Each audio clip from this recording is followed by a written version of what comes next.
Uno? Sí. Hello, welcome all to our event today. Also welcome to our streamers who are watching us live. So we're going to get started. Welcome to the Fostering Green Transition in Petén, Guatemala. This is a panel discussion. My name is Andrea Fion. I'm Director of Climate Change of Guatemala, and I will be your moderator for today. I must say I'm very excited because I'm originally from Flores, Petén, so this is a topic that is very close to my heart. Before we get started, we're going to watch a video from Petén so you all get to know my beautiful department.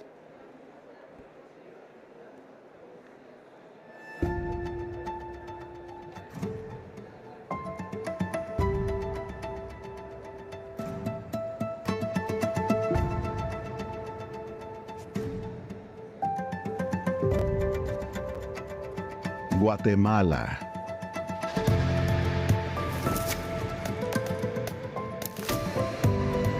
A land of extraordinary diversity and multicultural richness.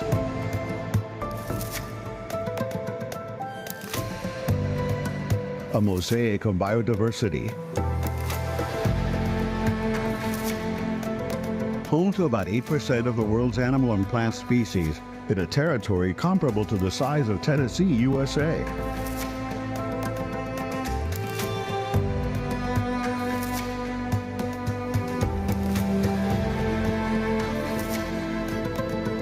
The ancestral knowledge of indigenous peoples, supported by the state of Guatemala, is key to the conservation of this biodiversity.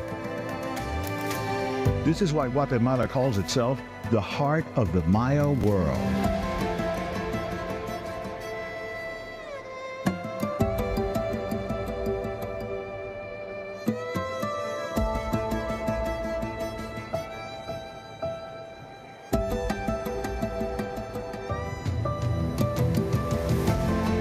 Sixty-two percent of Guatemala's forest cover lies within the Guatemalan System of Protected Areas, CIGA, managed by the National Council of Protected Areas, CONA.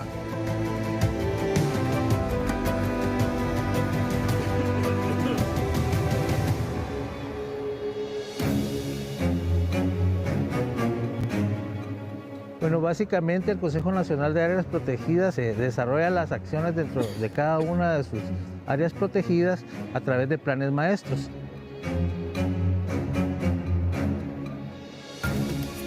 En este caso, el Plan Maestro de la Reserva de Biosfera Maya divide el gran territorio, que es de más de 2 millones de hectáreas, en diferentes unidades de manejo. Parques nacionales, zona de usos múltiples, áreas de amortiguamiento, en la cual se definen diferentes estrategias y actividades que se pueden realizar para mantener y usar y hacer el uso sostenible de los recursos naturales de la Reserva de Biosfera Maya. The Maya Biosphere Reserve is the largest forested area in Mesoamerica and a global model recognized by UNESCO, aiming to balance human activities with natural ecosystems across more than 20,000 square kilometers. Among this biological diversity, the wetlands stand out and are recognized by the Ramsar Convention and UNESCO worldwide.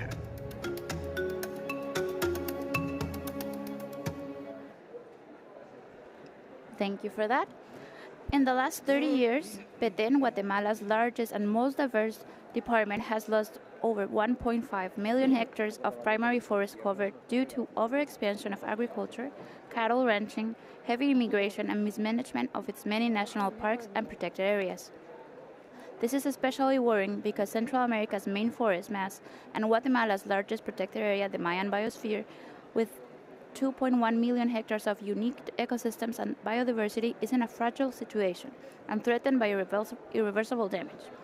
This dramatic ecological degradation is accelerating in the recent years, causing further secondary damage to the water sources, soil fertility, and forest diversity. And it's affecting the most valuable population, especially women and girls. For all these reasons, a line of cooperation has been launched to promote a green ecological transition of the economy and society. As a joint action, Global Getaway Team Europe initiative, aligned with the Green Pact with financial contributions from the EU and its member states and other strategic actors. This action is aligned with the demands of the government of Guatemala through its Secretary Planning, Plan, the National Council of Protected Areas, CONAP, and the Lake Authority and other actors, municipalities and associations of municipalities, and that will benefit an estimated of 6,100 people, distributed in 14 municipalities of the department. Regarding the Lake Authority, I'm very pleased to share with you that just a few days ago, Congress in Guatemala approved the law of the protection of the Petén Lake Basin. With this, a series of measures are authorized, such as the declaration of the body of water as part of a natural and national heritage of Guatemalans. It also strengthens the authority of the Petén Lake Basin and declares it as a national interest and urgency to be rescued, conserved, preservation, and protection of the lake and its basin. Now, let's turn into our invites in our panelists today. So I'll start by introducing all of them. And we have here in our panel today, first I have Dr. Edwin Jose Castellanos. He's the Vice Minister of Natural Resources and Climate Change of Guatemala, also known as my boss. We also have Stefano Signore, Head of the Unit Climate Change of the European Commission.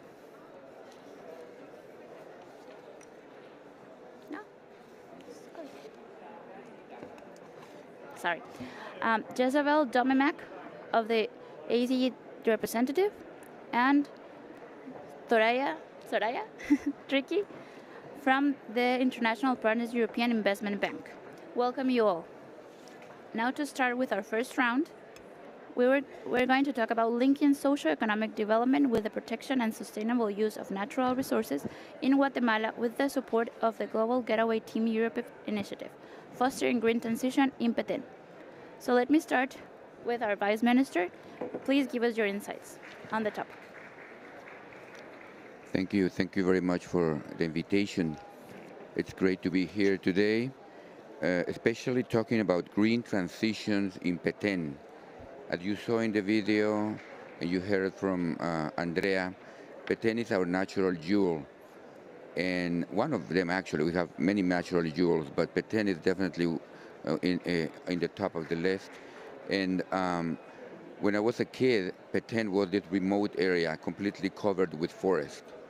Very difficult to access, almost uninhabited. And then through a series of policies and changes in socioeconomic conditions, a lot of people migrated to Petén, and we started a strong process of deforestation there. Luckily, that deforestation was stopped at a line where the Maya Biosphere Reserve starts. So the forest that you see today is basically within this reserve, and like you heard in the video, even though it lost a lot of the forest cover, Petén still has the largest rainforest in Central America, the second largest rainforest in the continent of America, second to the Amazon. Even though the Amazon is huge, the second forest, much smaller, but still very considerable within Guatemala, Mexico, and Belize. And this project of Petén Más Sostenible, which is starting with the help of European Union, goes very well with our main policies in terms of forest preservation and also in terms of water conservation. Our government has undertaken the task of recovering our forest cover. We have had a strong loss in forest cover. We had very high rates of deforestation, especially towards the end of last century. Deforestation has slowed down, but still considerable. We have gained some forest through reforestation and forest recovery, regeneration, but still not enough to balance the loss.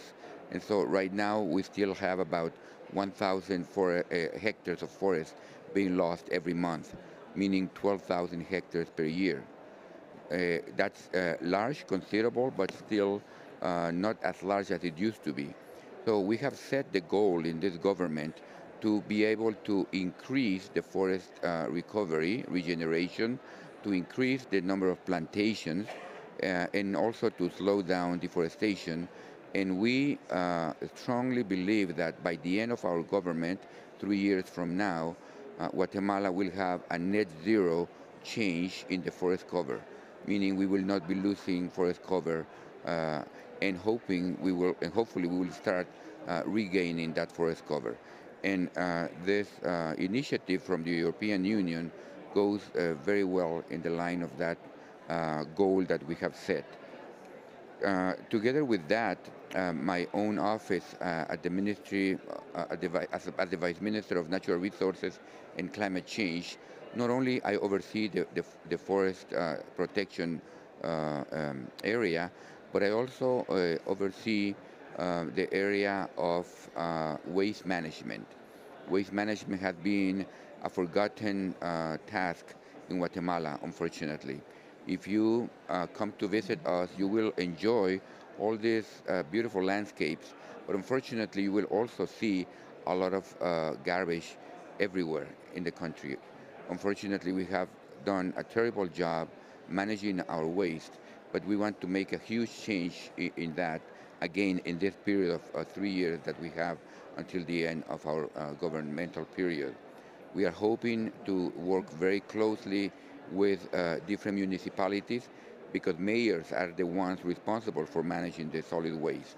And we are hoping to work also with the private sector to convince them and to work with them in taking the responsibility for the materials that they are producing when they sell their products.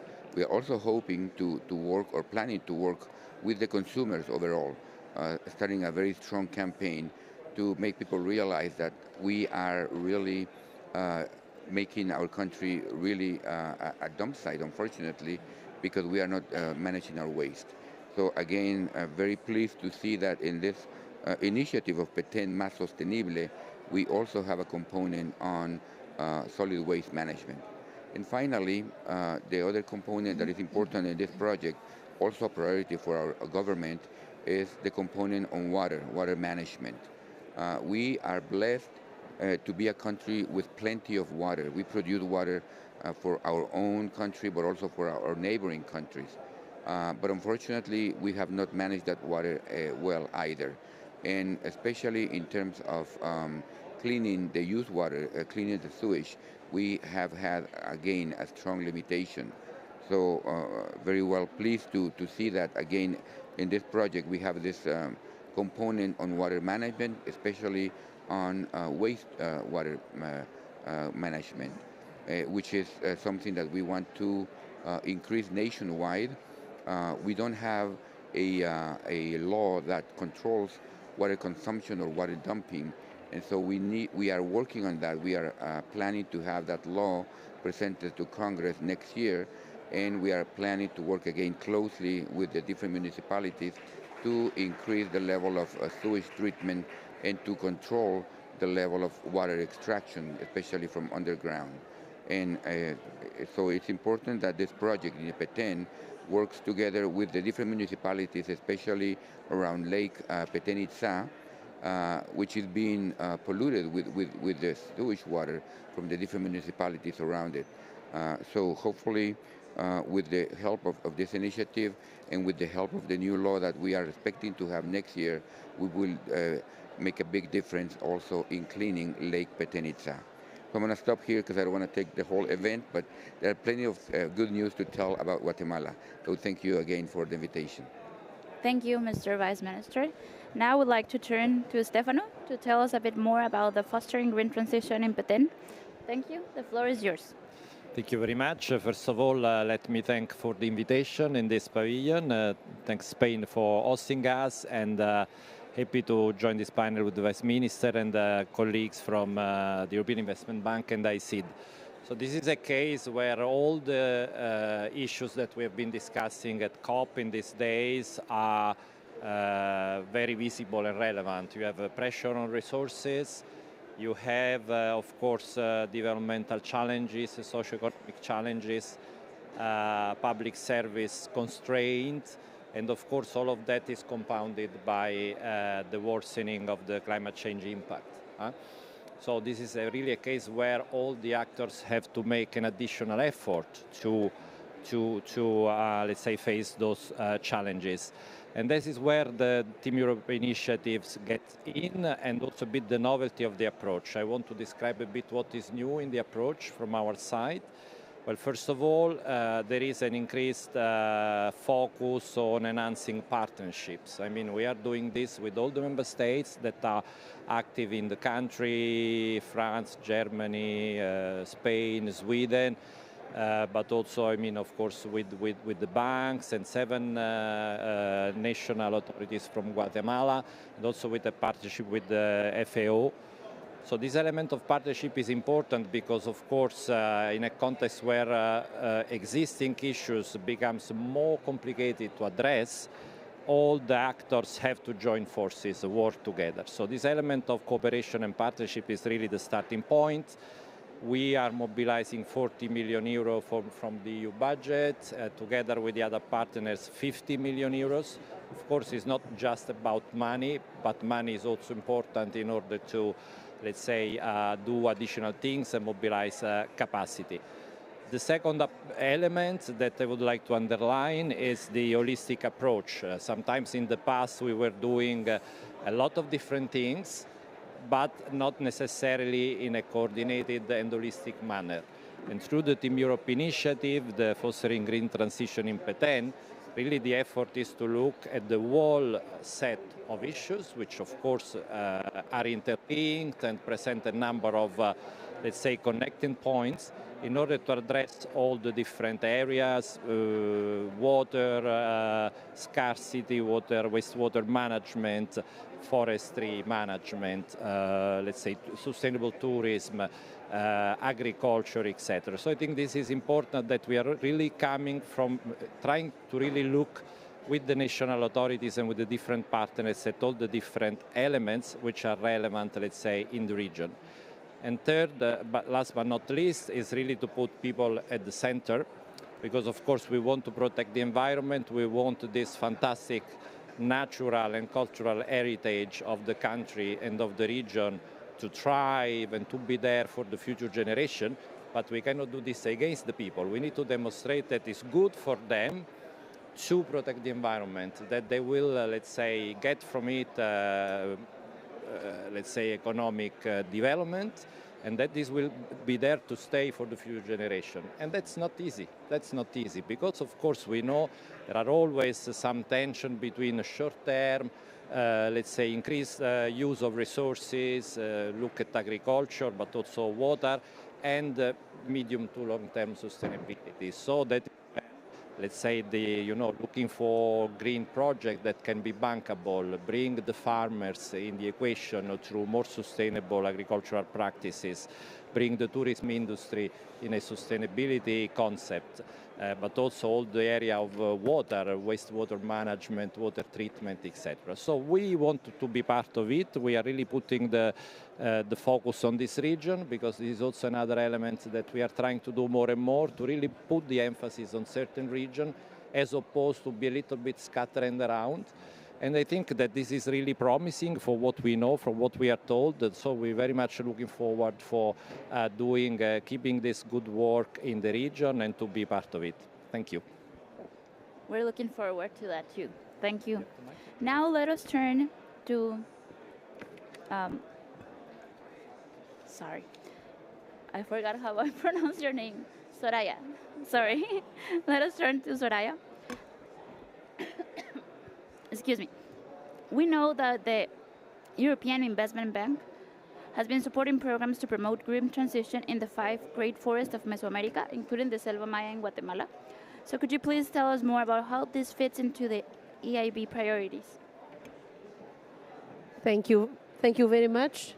So I would like to join the previous speakers in thanking Spain for hosting us, and also I commend the speakers for the very good interventions so far. So the European Investment Bank, for those of you who are not familiar with the EIB, is the Bank of the European Union. We've been investing outside Europe since the 60s to deliver win-win partnership for Europe, but also for our member countries, developing member, actually, client countries that would allow us to make progress on the Sustainable Development Goals and on their national determined contributions. This project that we are discussing today is extremely relevant given the identity and the DNA of the EIB. As I said earlier, we are very committed to actually to promote collaboration that are aligned with the EU values, and one of them is sustainability from an economic and social perspective. In the case of this project, as has been highlighted by the two previous speakers, we are focusing on the preservation of an extremely valuable ecosystem. We all know that Guatemala is one of the richest and biodiverse countries. And what we have seen over the past years is unfortunately some issues in terms of deforestation and also adverse climate events. That puts these extremely valuable ecosystems in a very challenging situation, and we need to ensure that there are important investments that are channeled to protect these forests, but also to build and sustain the livelihood within these ecosystems. So as EIB, this is, of course, allow us to deliver on our commitment. We are proud to label ourselves as the Climate Bank. You know that we invest roughly about 9 billion outside Europe every year. 60% of this investment is promoting climate action and biodiversity protection. In the case of this project that has been mentioned, we are actually offering a 250 million euro facility that has a regional dimension that is focusing on the 5 grand forests of the Mesoamerica.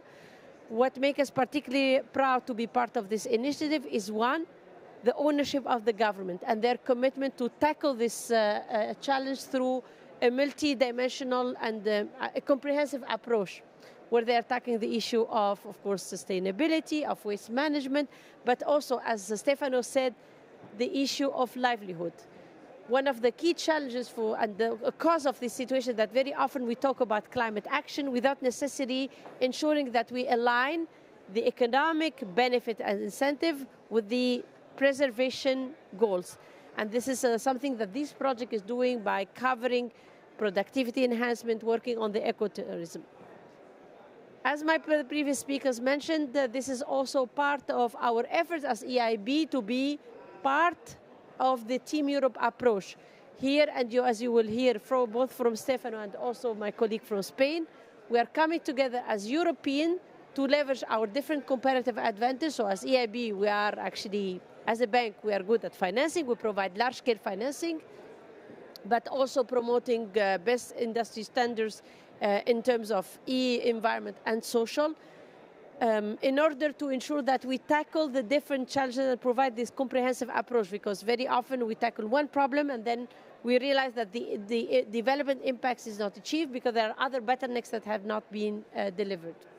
So this Team Europe, aligned with the Global Gateway Investment Strategy, are extremely important. This is something that you will be seeing more and more, not only in Guatemala and in Central America, but across the globe.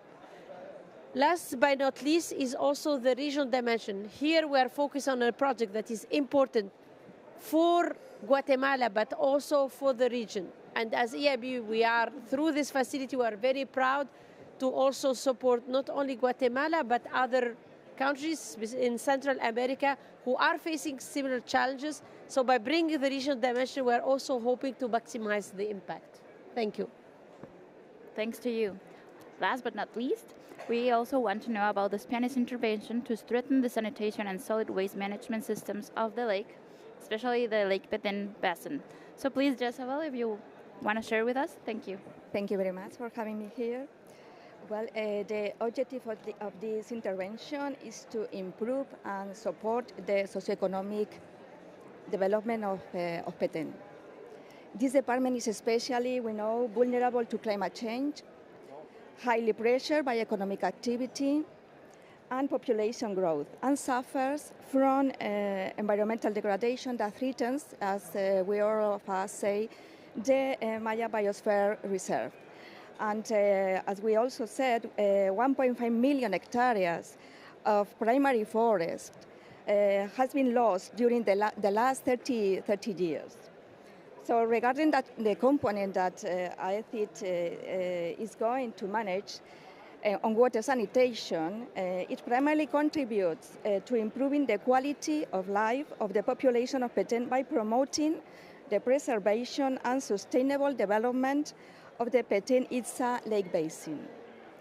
And to this regard, I would like to highlight two special points: alignment with the country's planning instruments and the Petén 2032 Comprehensive Development Plan, the use objectives, and the country partnership framework, MAP, for development cooperation between Spain and Guatemala for 2021-2024. All of these are also aligned with the EU's 2030 Agenda Sustainable Development, contributing to the achievement of several sustainable development goals. The other important add value to this project is a collaborative and synergistic approach among all stakeholders involved under the leadership of Guatemala Ministry of Environmental and Segeplan, with the authority responsible for the management and sustainable development of Petén Lake Itza Basin, the lake community, municipalities, public authorities, civil society organizations, and private companies operating in the basin.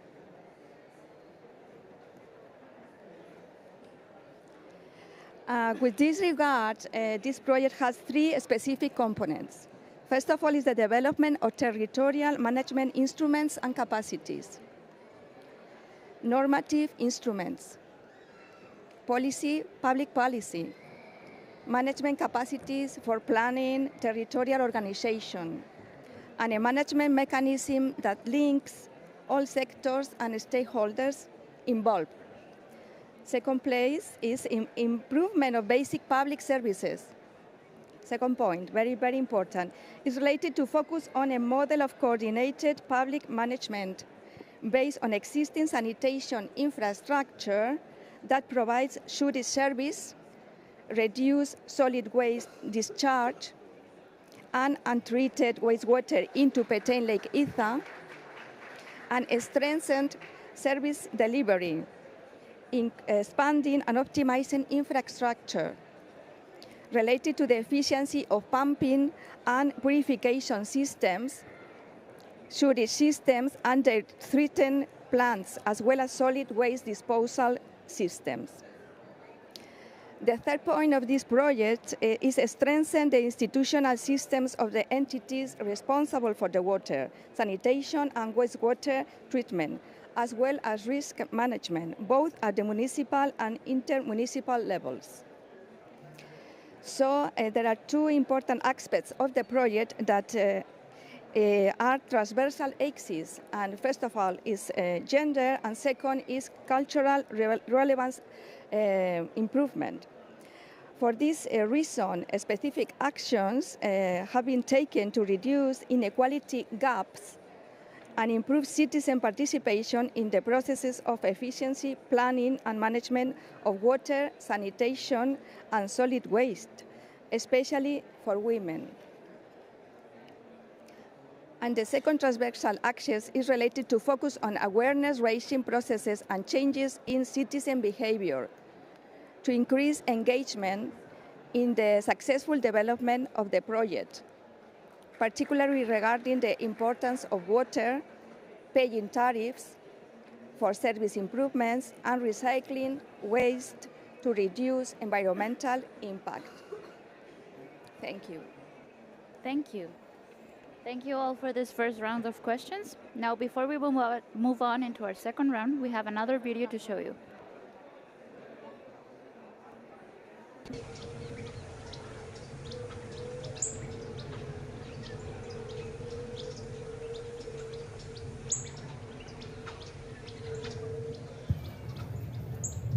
Estamos en Petén porque la biosfera maya es uno de los pulmones más grandes del mundo. Segundo, hay una alta biodiversidad. y grandes necesidades de la población local. Estamos muy ilusionados y satisfechos de poder contribuir y participar en la iniciativa Equipo Europa para un Petén más sostenible.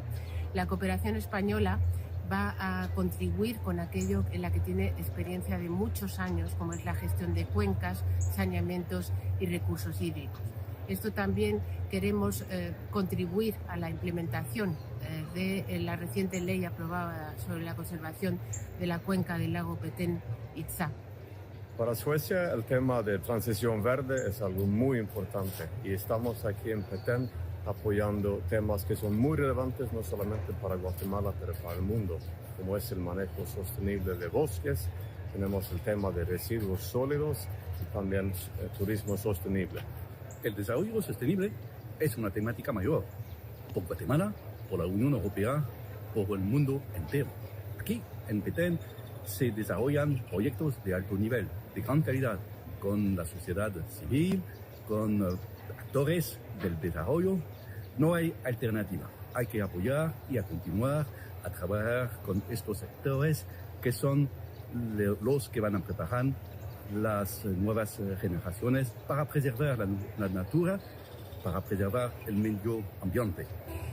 El desafío climático es un desafío para todos nosotros.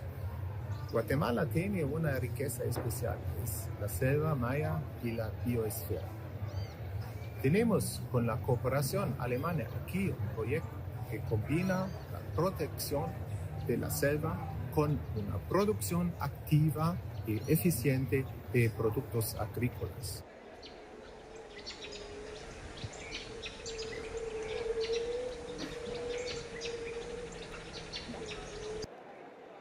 The government of Guatemala and the European Union are working to attract higher and higher quality investments that will boost the department, create jobs, and contribute to the collective construction of a society's well-being. The Petén ecological transition is a very ambitious initiative, which does not stop with what has been achieved so far. Therefore, building on what has been done in the framework of the Team Europe, the Global Getaway Initiative allows to amplify the achievements and coverage to the whole department, offering strategic opportunities for investment and boosting social, economic, and tourism development. Now, for our second round of questions, we go again to the Vice Minister and ask you a bit about the opportunities for the public and private investment to boost the green transition in Petén in Guatemala. Thank you again for the opportunity to share some of the initiatives in Guatemala. I mentioned before that we have this jewel, this natural jewel that we need to preserve. Guatemala is among the most biodiverse countries in the world. But together with that, we also have the big challenge of developing our population. Even though Guatemala is considered to be a middle-income country, over half of our population still lives under the poverty line. So we have a huge task to bring economic development to these people. As Vice Minister of Natural Resources, my first job is to look for the preservation of our environmental surroundings. But I cannot do that without thinking of the needs of the people who live in that environment. So it's always the matter of not thinking whether I should conserve or whether I should develop an area. It's always a matter of thinking, how can I develop an area while we conserve the natural resources? And that is why we, as the Ministry of Environment, work very closely with other ministries. Right now, we have here my colleague from the Ministry of Economy, who is here with us because that's what we are looking for. We are looking for initiatives to conserve nature, but at the same time, initiatives that can increase our economic growth. The only way to fight poverty is with a bigger economy with more income. And that's exactly what we're looking for, and that's why this initiative is so important and so exciting to think about how we can bring more investment into Petén, more investment into the country. We are opening our country for green investment. This week, we had the great news that Congress finally passed a law on competitivity. We were one of the few countries in Latin America not to have a law regulating competitivity, but now we have it, and hopefully that will be, again, a big incentive for investors to come to the country. So again, what we're looking for is more development, more economic growth in the Petén area, but making sure that that economic growth does not degrade the environment that is actually supporting that growth. If we just think of the economic growth without the support of the environment, it would be just for the short term. We need to think in the long term, and we need to think not only the long term for the country, but also for the planet. Thank you, Mr. Vice Minister. Now, to follow up, I would like to ask Stefano about the programs and instruments to implement the Global Getaway Investment Agenda in the field of the green transition, especially in Latin America and especially in Central America. The question, and let me say that all what I'm going to say is not only applicable to the direct EU cooperation, but of course also relevant for our member state, the agencies, and all our partners, including the financial institutions. I think if we have to make, let's say, sort of building blocks of what we do through the rollout of the Global Gateway Agenda, first of all, we have high-level and technical dialogue, because of course we need to understand what are the priorities of our partners. Everything starts from, let's say, the identification of the needs and the opportunities. Therefore, all this dialogue that can be high level, but also technical level, through Euroclima, through all Invest Verde, Amazonia, the different, let's say, occasions, opportunities that we have to exchange with our partners are always the entry point. But then, of course, it's also important to do, let's say, concrete action on the ground. And this is the second layer, is technical assistance capacity building. Because we know that especially when we talk about green, everything has a certain complexity. There is a need for studies, there is a need for capacity building to bring, let's say, actors within a project that can be bankable, because we know that the banks may have a certain hesitation to enter into certain kind of projects. So we have a number of facilities, Get Transform, Get Invest. Euroclima again is a powerful instrument to mobilize, let's say, technical assistance. All Invest Verde we already mentioned. But this, of course, is not an objective per se. The objective is then to mobilize additional resources from public and private sources. This is where all what has been said by my colleagues from the EIB and ICID comes into the picture. Because, of course, we have a toolbox of de-risking through investment grant, guarantees, what, let's say, EIB can mobilize through their own resources. And also, I mean, the cooperation that we have with a number of actors which are not just Europeans, like ICE, DFD, KfW, etc., but also which express the potential of the region, Inter-American Development Bank, CABEI, CAF, etc. So this is also important to keep this, let's say, the risking element in mind, because of course the resources that are needed, especially when it comes to infrastructure, are huge, and we need to let's say, mobilize all those resources. What we are doing in Guatemala is basically along three priority areas. One is all the green transition, including, for instance, the work that we are doing for the Montagua river basin management. But also the second, of course, is growth and job, creation of economic opportunities in the digital space, in innovation, SMEs, etc. And the third one, of course, is governance and human development, because we always want to put the human element at the center, at the core.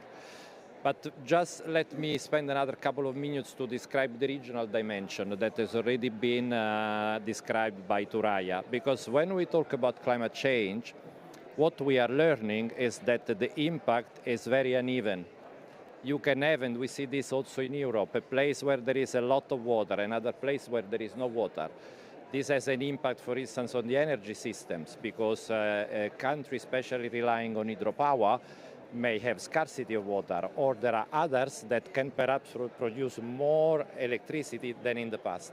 And all this call for increased regional cooperation, regional integration, because this is an element which will be crucial to increase the resilience of the countries and of the regions. That is why we are investing for instance, on a number of regional projects and regional Team Europe initiatives.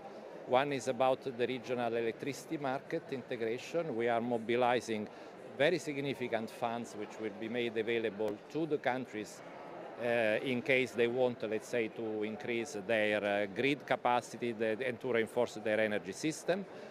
All the work on the 5 grid forests, which has already been described, is also very important because we have been mobilizing significant resources over the years, already as of 2016-2017, above 200 million euro, and additional resources have been made available by EIB, as it has already been said. And also we are working on the dry corridor, which of course is a very important element for a number of countries in the region.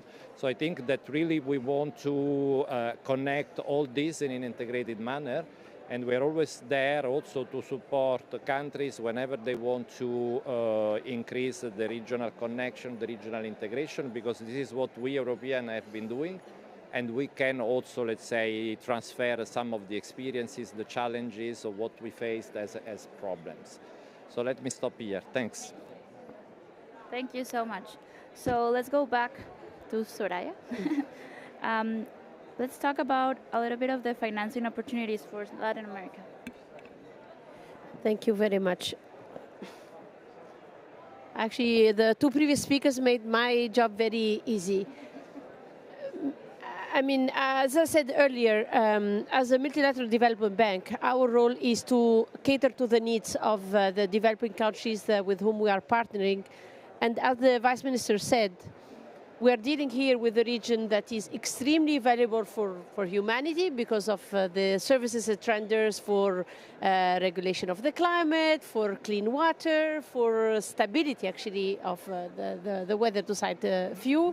But at the same time, that is facing issues, economic issues, high poverty rate. We know that about 60% of the population in Guatemala rely on agriculture.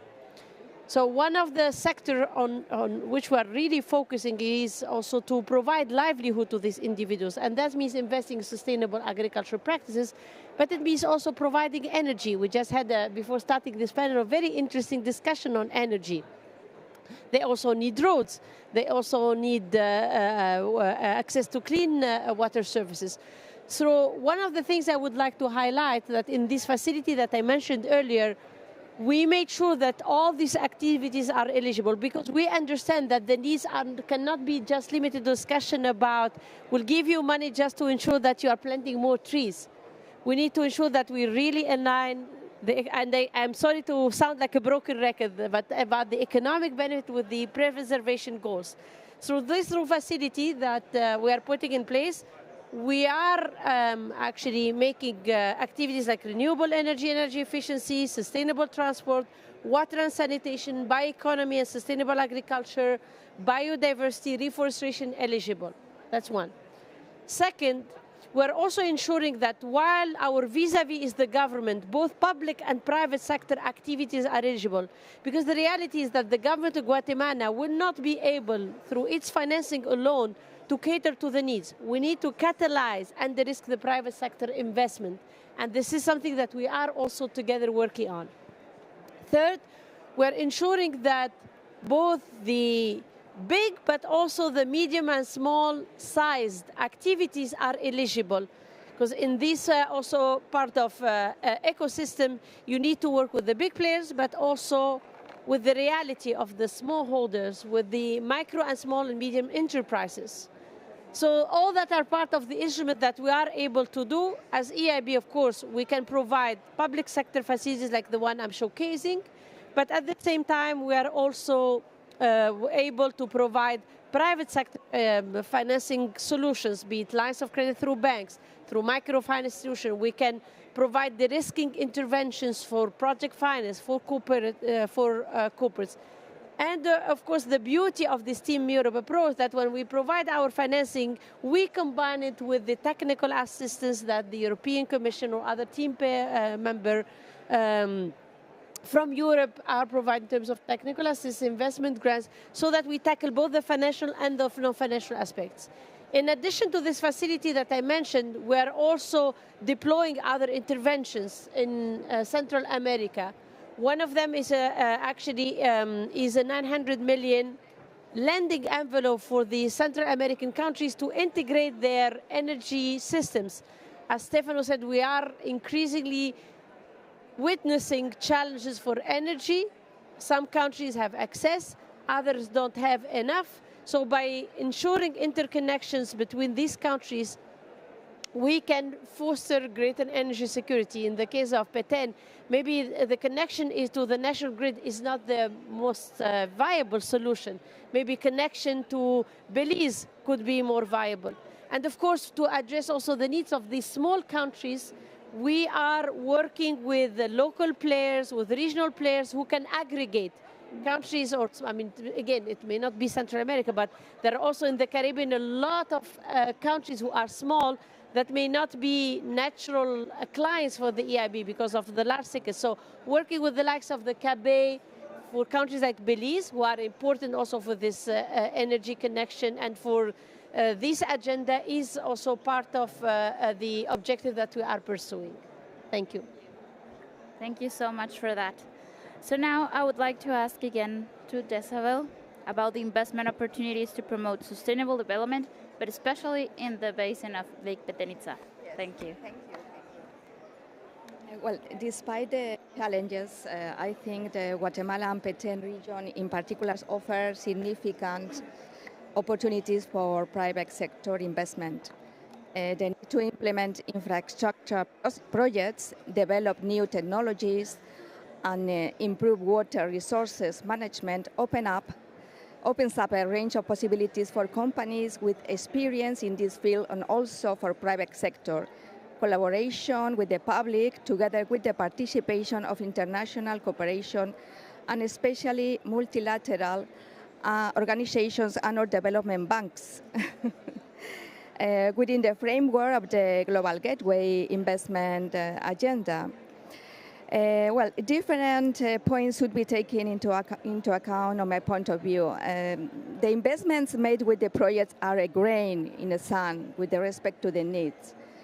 The project is currently focused on 4 municipalities and can be extended to the 10 municipalities of the Petén Basin.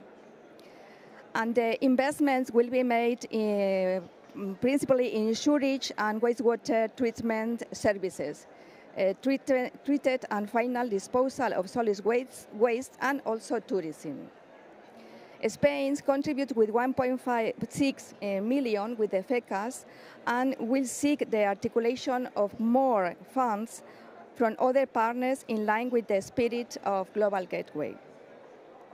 A very important news is that recently the law for the protection of the Lake Petén-Itza Basin has just been approved. And 3 points that I would like to highlight about this law are that the rescue, conservation, preservation, and safeguarding of the Lake Petén-Itza and its basin is declared of national interest and urgency. The second point is that the authority of the management and sustainable development of the Petén-Itza Lake Basin is created directly dependent on the Presidency of the Republic. And the third point is that an integrated management plan for the sustainable development of the Lake Petén-Itza Basin should be drawn up. It will be supported by Spain with the project. Another important point is that the articulation of different cooperation actors in a common initiative is an opportunity to improve the impact of intervention and improve synergies and complementarities. And regarding this, it should be mentioned the willingness of local institutions to work together. A technical committee for the basin is going to be created. The project will promote the articulation of actors, institutional, social, private sector, in a coordination space led by the competent institutionality. Second important sub-point is joint service delivery vision. The municipalities of San Benito and Flores already have a public service provider company, which will be strengthened with the project. The municipalities of San Andrés and San Jose have agreed to share the wastewater treatment service. The project to build the wastewater treatment plant and the first phase of the sewage. So the 4 municipalities will articulate solid waste management through the comprehensive solid waste management plan. Sweden is supporting the updating of this plan, and Spain will implement it with its infrastructure, equipment, and strengthening of management. The last point of my intervention is related to a strengthening of institutional and social capacities. The project will strengthen the capacity of institutions for the articulation, planning, execution, and operation of services. And on the other hand, the project manages civil society. That is very important too. The project will focus on strengthening informed participation, social auditing, and behavior change.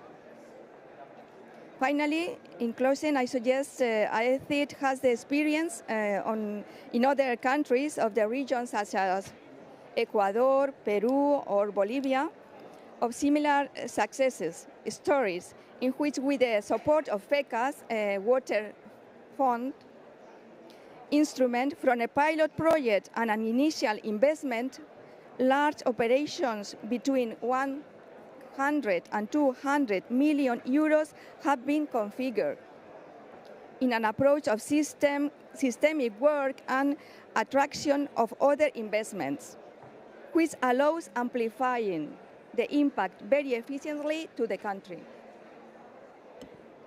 Thank you very much. Thank you so much. Like I said at the beginning, being from Flores, but then this makes me very happy, so thank you for that. So now we have a little time for question and answers from our public here. So if anybody has a question, please raise your hand and I will get the mic to you.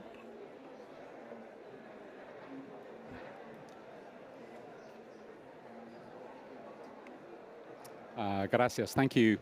Dominic Brain, Christian Aid, UK and Ireland. It's wonderful to hear the collaboration across government and across donors on El Petén. I'm one of the few people here who probably has been to the northern Petén. Years ago, I walked all the way to El Mirador. I think your Guatemalan colleagues will know that. So it's way north, and it really shows the challenges of the isolation of parts of the Petén. But my question for the panel really is around the role of civil society in your investments in and the program, this transformational program in the Petén. I know historically, and I'm sure it hasn't changed so much, as well as the environmental opportunities and challenges, it's a border area.